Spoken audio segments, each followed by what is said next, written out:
Hey folks, welcome back. Just like I always do, I do all the notes and preparation, and my wife just sits by as eye candy and gives her opinion. What? So we will be reviewing a movie that she purchased. I have no notes. I do no research. You do minimal research. I do minimal research from Wikipedia and IMDb. We will be reviewing. I didn't realize this. You bought a full screen copy? Waitress. And you didn't even notice, This and movie now you're upset. is starring your former film. girl, Carrie Russell, who starred in the television show Felicity. And My former girl? And then she changed her hair, and everybody didn't like it anymore.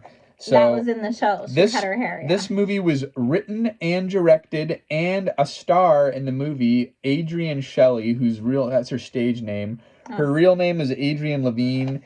Okay. She played the friend Dawn, the nerdy one that marries the ugly guy.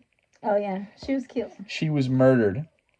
Horribly. In real life, she was murdered? So the movie was made. This was her directorial debut, and she was 40 years old. She was murdered by an illegal immigrant construction worker that was 19 She wasn't murdered in the movie. This was real life. The lady that wrote and directed this movie, the friend with the glasses, she was 40 years old, and she was in her office, and a illegal immigrant from Ecuador owed $12,000 to the Coyotes for smuggling him into the U.S., and he followed her into her office and robbed her, and then he killed her and made it look like it was a suicide. But I'm really sad about her dying, but I just want to say you have like a talent for... He always does this. I'm so glad I already watched the whole movie. I put a bad taste in your mouth now from anything else that I'm going to say about this movie. I'm so glad that I already watched the whole movie before doing that, because usually he'll walk in while I'm watching the movie and say something like, that person is a sex addict, or did you know that person died in a plane crash? He does it with songs. This movie review is dedicated. And then it's just like, thanks, way to kill the vibe on the whole movie, or that song that I loved, or whatever it was. Anyways, that is really sad. I was in a good mood. Now I'm really sad that she got killed. So this is what I like about older DVDs. This is a 2007 DVD. They have index cards, and this has a memoriam. How do you just move on after that? Adrienne. How do you say that? Wait, how do you just move? Oh. The Adrienne Shelly Foundation, supporting women filmmakers. Adrienne? The Adrienne Shelly Foundation is a tax-exempt nonprofit organization dedicated to the loving memory of the uniquely gifted actor and filmmaker Adrienne Shelly, whose highly accomplished life was tragically cut short in November 2006. Interestingly enough, my grandfather died in November of 2006. Adrienne was the director, writer, and co-star of this film, Waitress. Her death left her husband, Andy, a widow, and they had a 2.5-year-old child. This foundation supports the artistic achievements of female actors and writers and directors. I was just so giddy and in such a good mood before I heard this. I keep it real. Way to kill the vibe. Now we have to review this lighthearted... Why did she have to die? That sucks. There is evil in the world. I'm so mad now. We're not going to get into a philosophical discussion. It's too late. You already did it. We wanted to talk... Listen. Freaking dang it. Why? Listen. No. I wanted to write a review about a lighthearted romantic comedy, and then it got really heavy because I dug into the girl, and I was getting emotional. I can't be happy anymore now. I can't. Yeah, it gave me a very somber feeling, right? So this movie is an hour and 44-minute runtime. Her dream was to have this movie debut at the Sundance Film Festival, and unfortunately, her life would be cut short, and she did not live to see that. But the film was played at Sundance.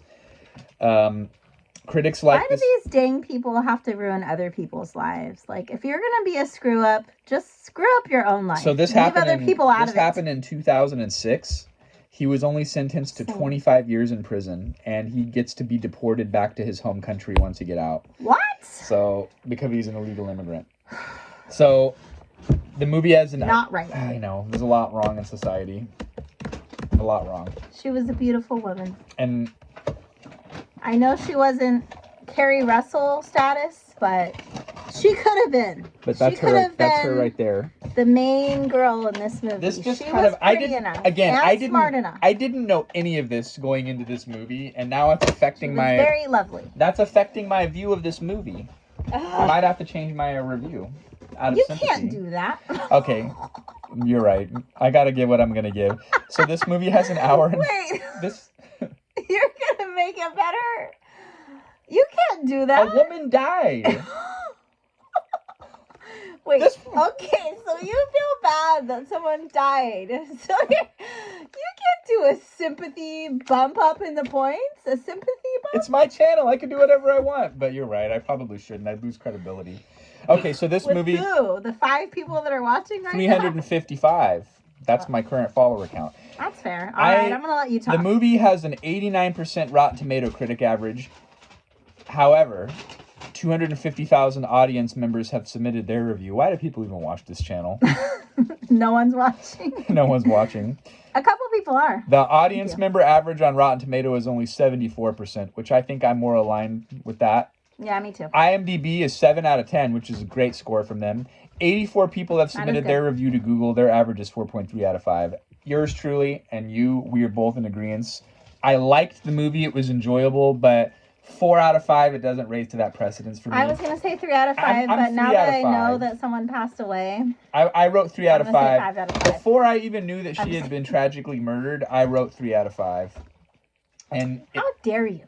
It was What's wrong with you? I just didn't... Okay, so there's things that I like about the movie. I'm sorry. This movie has a big moral play, right? This is a woman... The Carrie Russell character is a woman that is in an abusive marriage, and she's a waitress. And she gets pregnant, and it's not a joyous occasion because of her husband Earl is a very abusive and very emotionally manipulative and controlling and physically abusive guy. And but just like mentally unstable. Mentally unstable, like a good neighbor across the street who will not be mentioned. I knew you were going to somehow bring that into this. But anyways, yeah, let's just pretend like we didn't know now what we know about that poor, beautiful, innocent woman's life being taken. Yeah, let's just talk about the movie as a whole. The main character, she's a waitress at a local diner, and her passion is pies and making special pies. Can we talk about the intros with the pies and what that reminds you? It reminded you of comedians in cars getting coffee. No. No? It reminds me of that too, but I was thinking more David Lynch. Oh yeah, and the diner from the Twin Peaks. Yes, Twin Peaks. The pie and coffee was giving Twin Peaks vibes. Norma, huge shout out to Norma from Twin Peaks. Rest in peace. Another one that we lost. Okay, so anyway, this. She wasn't murdered. I remember once in one of my early reviews, people say that when we get together and talk about movies, there's no structure and we just kind of ramble and it just... I don't care. Let's just keep going. Yeah. All right. So you were sharing the plot. So anyway, she's a waitress in a diner. This movie, to me, it gives a Southern vibe, like it's supposed to be taking place in like the Deep South somewhere. Mm-hmm. Interestingly enough, it was shot in the Deep South, but that Deep South is Southern California. That's not deep. It was shot primarily in Santa Clarita, which is right next door to Valencia, home of Six Flags Magic Mountain. And the diner is a famous diner in Santa Clarita. That's an institution that's been in business since 1931. It's called the Halfway House Cafe. Oh, my. It's been there for over 90 years. That was a cool diner. This is also the last film appearance of Andy Griffith in a movie. He plays the grumpy diner owner named Old Joe. Oh yeah, and he would pass away 5 years later after this movie. That was cool to see him in that movie. Like very surprising to see him in that role. I liked it. So the movie's got, and then RFK Jr.'s wife, who also plays her friend. She plays the ex-wife of Larry David and the wife of Larry David on different seasons of Curb Your Enthusiasm, and I did not write her name down. Oh, well, that's fine. She plays the friend in this movie. She plays the friend. Yeah. And it's a really small picture. And Cheryl Hines. And a fellow waitress. Cheryl Hines. She's in it. Yeah. She does a good job. She's a good actress. She's good. She's a good actress. And she's a good-looking gal. Yeah, she's cute. So it's weird to think that in that role, she was almost the same age as you are now. And this movie came out in 2007. So that is weird. Almost she seems a lot ago. older than I feel mentally. Okay, here's another fun fact. In 2015, this movie screenplay was adapted into a Tony-nominated musical on Broadway. It had a $1.5 million box office budget, and it went on to gross $22 million at the box office. I could see this being more like a play type vibe. I want you to talk more about like the moral. What do you think the moral takeaway is from this movie, and like the big themes of this movie? Yeah. So this character, what's her name? Oh, Jenna. Her name's Jenna in the movie. The Carrie Russell character. So she loves baking pies. That's like her passion, right? Even aside from working at the diner, she actually enjoys baking pies. And then she's with this husband. She mentions that he changed after they got married. So, like... Earl. Yeah. Earl. Yeah. My name is Earl. Anyways. Different show. Sorry. Different Earl. Any Earls out there? Yeah. So she's just obviously in a, like, very unhappy marriage. Not just because she doesn't really like him or whatever, but because he's, like, verbally and physically abusive. Doesn't let her have a car. He controls her finances. He takes all of her money, all the money that you see when she gets picked up by him from the diner that she has to give him, like, right then and there, all the money that she made that day. All the tips, yeah. And then she mentions that she wants to go to this pie contest, like, at a fair, like, an hour away or something. And he's like, no, you're not doing that, you know. And she's like, well, why not? I might win. And he's like, well, you know, your pies are good enough for around here, but they're not going to win you any trophies or anything. So he's very... You know, and he says it's not worth the gas and all that stuff. So he obviously doesn't care about, like, you know, helping her pursue her goals or dreams or being supportive with that. And you see, even in the bedroom, he's also selfish. Oh, that's true. But... He's a one-pump chump. Should I say that on the channel? One and done. One and done. If that makes sense. All right. Yeah. Let's keep it PG here. So... Basically, she doesn't mean to, but she accidentally gets pregnant by him and says that it's a mistake. She doesn't want to have an abortion or get rid of the pregnancy, which is good to see. But she just makes it known that she's not excited about the baby. But then, of course, she has to find a doctor and, you know, figure all that stuff out. So then she finds this doctor. I forget what his name is, but anyways, she meets this guy, Dr. Palmer? Mr. Dreamy or whatever. I think it's Dr. Palmer. And, you know, he's just so nice to her and so much better than everything she's experiencing at home with Earl and him just being controlling and having everything be about himself, basically. And so, of course, she falls for the doctor guy, and then he really likes her too, even though he's also married. But you never see his wife for a long time until, like, the end of the movie. So they start this, you know, cheating relationship. And she's pregnant already. And that's her OBGYN, right? You mentioned that? So, very inappropriate relationship. Violation of the doctor-patient barrier. Violation of a lot of things. It kind of makes it feel justified, like her having the affair when it shows that, like, Earl's not a good guy or whatever. It kind of makes you think, like...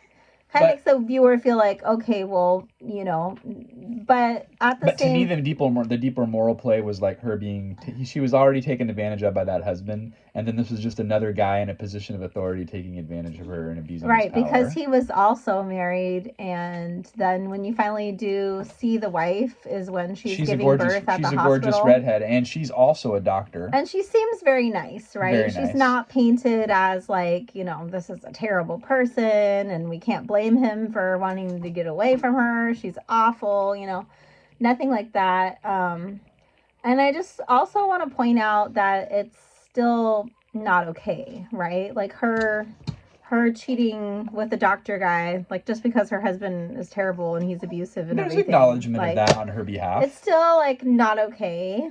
So, but are we going to give any spoilers? Well, that is kind of a spoiler, but you do see her, like, eventually realize that she needs to get away from him and make a better life for her and her new baby. So I feel like that's there's a redemption in this movie, and there's a happy ending. There's a redeeming quality. Movie.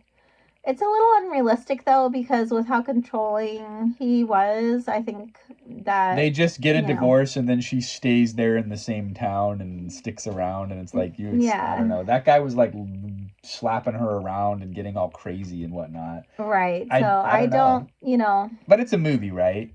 Realistically, like you would probably have to get far away. It gives you the happy ending that you want, but it's probably not reality. The ending that it was like she's able to still stay working at the diner and like be with her friends, right? And her community. And she, and she doesn't need no man in the end. Just her and her baby going along their merry way with pies and coffee. Right. So who doesn't love pie and coffee? But I think it's 3 out of 5 for me because I don't know.